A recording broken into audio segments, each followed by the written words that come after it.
বন্ধুরা, আবার একটা টিউটোরিয়াল নিয়ে তোমাদের সাথে শেয়ার করতে চলে এলাম।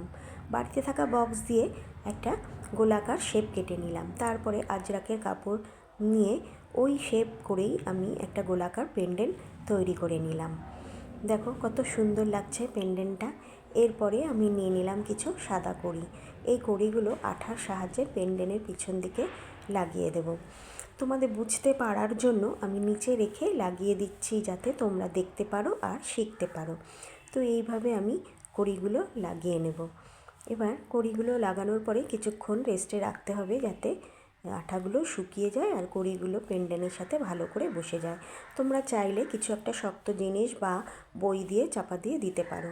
তো আমি এদিকে কিছু ডলি সুতো নিয়ে 4 ভাঁজ করে নিয়ে একটা সাদা কড়ি ভরে নিলাম। তারপরে 7 থেকে 8 বার পাক দিয়ে খুব সুন্দর প্যাঁচালো একটা ঝুড়ি তৈরি করে নিলাম। এবারে সুতোর সাহায্যে সেই ঝুড়িটার মধ্যে ভরে নিলাম কটন বল আর উডেন বল। আবার তোমাদের দেখাচ্ছি, ডলি সুতো নিয়ে আমি 4 ভাঁজ করে নিয়ে তারপরে সেটাকে পাক দিয়ে নিলাম আর একটা সাদা কড়ি ভরে নিয়েছিলাম। এরপরে সুতোর মাধ্যমে আমি ঠিক যেভাবে দেখাচ্ছি ঠিক সেভাবেই তোমরা ভরে নেবে। এরপরে ওই 3টে যে টার্সেল তৈরি করলাম সেই টার্সেলগুলো আমি ওই পেন্ডেন্টের পেছনে আঠার সাহায্যে লাগিয়ে দিলাম। এতে করে পেন্ডেন্টটা দেখতে আরও সুন্দর হয়ে গেল।